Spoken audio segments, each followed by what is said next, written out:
Hello. नमस्कार मंडळी, मी करीमनगर येथे आलेलो होतो.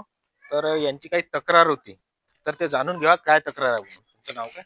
माझं नाव उज्ज्वल कृष्ण आहे. काय समस्या होती आपली? माझी ही कंप्लेंट दिली होती मी. आता झाले ह्या गोष्टीला ऑलमोस्ट 1 वर्ष होत आहे, हम्म, की आमच्या साईडला जी नाली आहे, हम्म, तिथे पूर्ण कचरा वगैरे अटकून राहतं. हम्म, आणि याच्यानंतर मग आम्ही ॲप्लिकेशन दिली होती 1-2 वेळा. त्याच्यावरती ते म्हणत होतात, की आम्ही करून घेईल वगैरे.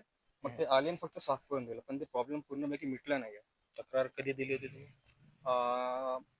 हे मागच्या वर्षी सप्टेंबरपासून सप्टेंबर की ऑक्टोबरच्या आसपास स्टार्ट झाली. हम्म, मग असे करून 3-4 ॲप्लिकेशन्स दिले. तिकडे आता पण जमा आहे. ते मग त्यांनी तरी पण तेवढी ॲक्शन घेतली नाही. बस येतात, इथपर्यंत साफ करतात.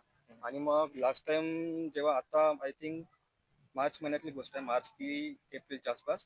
तेव्हा ते म्हणत होते, की इथून ते कोणते सर येणार आहे, मग ते पूर्ण हे होऊन जाणार आहे काम. आम्ही याचं टेंडर वगैरे केलं आहे. पण ते आता एवढा वेळ झाला आणि काहीच ॲक्शन नाही घेतली आहे लोकांनी. बघा आता तुम्ही बघू शकता, तुम्हाला दाखवतो मी. ही अवस्था आहे नालीची. याच्या तक्रारी करून सुद्धा दखल घेतल्या गेलेली नाही आणि अतिशय त्रास होऊन राहिला इथल्या राहणाऱ्या जनतेस.